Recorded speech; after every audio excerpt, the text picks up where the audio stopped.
अरिष्टासुर द्वापर युग के सबसे शक्तिशाली असुरों में से एक। वो अपने बाहुबल से बड़े शहर को धूल में मिला सकता था, यहाँ तक कि अपने सींगों के प्रहार से बड़े बड़े पर्वतों तक को चकनाचूर कर देता था। यहाँ पे जब मथुरा में राजा कंस बहुत ज्यादा परेशान हुए बैठे थे कि वो अपने भांजे कृष्ण को नहीं मार पा रहे, तब यहाँ पे कंस को याद आती है अपने मित्र अरिष्टासुर की। वो अपने दूतों द्वारा यहाँ पे अरिष्टासुर को बुलावा भेजता है और उसे अपने राज्य में बुलाता है। अरिष्टासुर जब उसके राज्य में आता है तो कंस उसे सारी बातें बताता है कि किस तरह से जो उसका भांजा है कृष्ण, वही आगे चल के उसका काल बनेगा। वो काफी समय से इस बच्चे को मारने की कोशिश कर, पर हर बार वो असफल हुआ, यहाँ तक कि अब तक बड़े बड़े राक्षसों को, जैसे राक्षसी पूतना, इन सबको ये बालक मार चुका है और कंस काफी ज्यादा डरा हुआ है। तब यहाँ पे अरिष्टासुर कंस को आश्वासन देता है कि महाराज आप निश्चिंत रहे, मैं इस बालक को तो क्या, इसके पूरे वृंदावन को बर्बाद करके रख दूंगा। मैं अरिष्टासुर हूँ, मैं बड़े से बड़े नगर को धूल में मिला सकता हूँ। ये वृंदावन क्या है, मैं इस बालक को ही नहीं, इसके सभी परिजनों को, इसके सभी मित्रों को, हर चीज मिटाकर रख दूंगा। मैं पूरे वृंदावन और आपके शत्रु कृष्ण दोनों को मिट्टी में मिला के रख दूंगा। तो यहाँ पे राजा कंस को आश्वासन देने के बाद अरिष्टासुर सीधे निकल पड़ता है वृंदावन की ओर।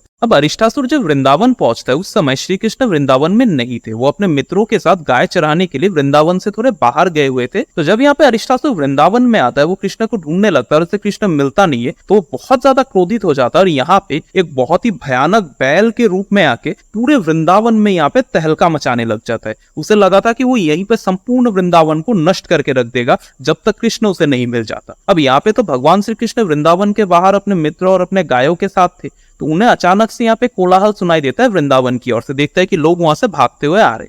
तो यहाँ पे भगवान श्री कृष्ण सीधा अपने मित्रों के साथ पहुंच जाते हैं वृंदावन, दौड़ते हुए कि क्या हुआ वहां पे। और पहुंचकर देखते हैं कि एक विशालकाय बैल यहाँ पे संपूर्ण वृंदावन में तबाही मचा रहा है। पहले तो उन्हें लगा था ये कोई साधारण बैल होगा, तो वो यहाँ पे इस बैल को रोकने के लिए सीधा उसके सामने चले जाते, और जैसे ही वो उसके सामने जाते वो उसे देखकर ही समझ जाते कि ये कोई साधारण बैल नहीं है, ये कोई बहुत ही मायावी असुर है। और यहाँ पे अरिष्टासुर भी उस बालक को देख के समझ गया था कि ये होना हो यही कृष्ण है, क्योंकि जहां हर कोई भाग रहा है ये सीधा दौड़ते हुए उनका मुकाबला करने के लिए आ रहा है। तो यहाँ पे अरिष्टासुर बहुत क्रोधित हो जाता है इस बालक को देख के कि इसका इतना दुस्साहस। वो अपनी संपूर्ण मायावी शक्ति और अपने बाहुबल को एकत्रित कर सीधा भगवान श्री कृष्ण की ओर बढ़ जाता है। और जैसे ही वो उनके सामने पहुंचने वाला था, भगवान श्री कृष्ण एक जोर की हुंकार लगाते हैं, कहते हैं कि कौन हो तुम वो मूर्ख प्राणी जो यहाँ आके वृंदावन में निर्दोष गांव वालों पे आक्रमण कर रहे हो। तुम्हारा साहस भी कैसे हुआ यहाँ कृष्ण के वृंदावन में आके उसी के गांव वालों पे आक्रमण करने की? अगर इतनी ही हिम्मत है तुम में, इतना ही बल है, तो आके यहाँ कृष्ण का मुकाबला करो, मेरा मुकाबला करो।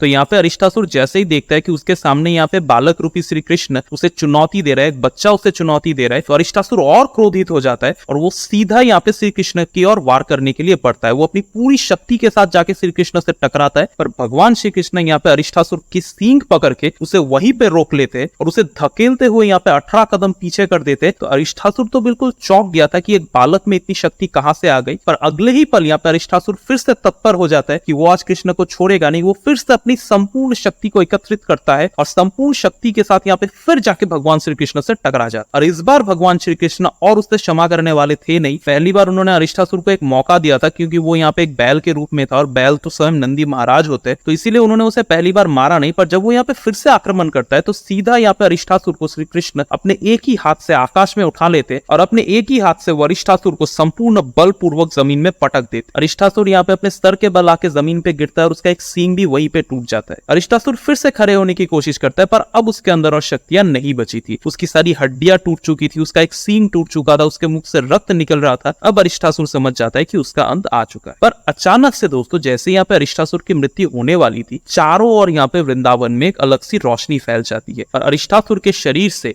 यहाँ पे एक दिव्य आत्मा प्रकट होती है भगवान श्री कृष्ण के सामने। और यहाँ वो आत्मा अरिष्टासुर की असली कहानी भगवान श्री कृष्ण को बताती है। वो श्री कृष्ण से कहता है कि हे त्रिलोकीनाथ, मेरा नाम वरतंतु है। मैं एक समय पर देवगुरु बृहस्पति जी का शिष्य हुआ करता था, पर एक बार मैंने गलती से उनकी ओर पैर करके आसन ग्रहण किया था, जो उनका एक बहुत ही घोर अपमान था, जिस कारण से वो क्रोधित होकर मुझे अभिशाप देते हैं, क्योंकि मैंने यहाँ पे एक बैल की तरह उनकी ओर पैर करके आसन ग्रहण किया है। इसलिए मैं एक बैल बन जाऊंगा, मैं एक बैल रूपी असुर बन जाऊं। जो अपमान मैंने एक शिष्य होकर अपने गुरु का किया, उसके कारण समस्त जीवन मैं एक असुरी बैल के रूप में समस्त संसार में भटकता रहूंगा। तब जाके मैंने अपने गुरु के पैर पकड़ लिए, मैंने उससे क्षमा मांगी, मुझे समझ आ गया था कि मैंने क्या गलती की, तब यहाँ पे देवगुरु बृहस्पति जी ने मुझसे प्रसन्न हो मुझ पे दया दिखाते हुए मुझे ये वरदान भी दिया कि जब द्वापर युग के अंत में स्वयं भगवान नारायण श्री कृष्ण के रूप में इस धरती पे आएंगे, तब मेरा एक बार उनसे मुकाबला होगा और उन्हीं के हाथों यहाँ पे मेरा वध होगा, जिस कारण से मुझे आगे चल के मुक्ति मिलेगी। और इसी कारण से प्रभु मैं यहाँ पे आक्रमण करने आया था, आपके हाथों वध होके यहाँ पे मुझे मुक्ति मिली है। धन्यवाद प्रभु, आपने इतने वर्षों का जो मेरा कष्ट था उसे आज दूर कर दिया है। अब मैं मुक्त हो चुका, मुझे मोक्ष मिल सकता है। आपके हाथों मुझे यहाँ पे मुक्ति मिली है, आपके दर्शन हुए, मुझे अभी परम धाम की प्राप्ति होगी।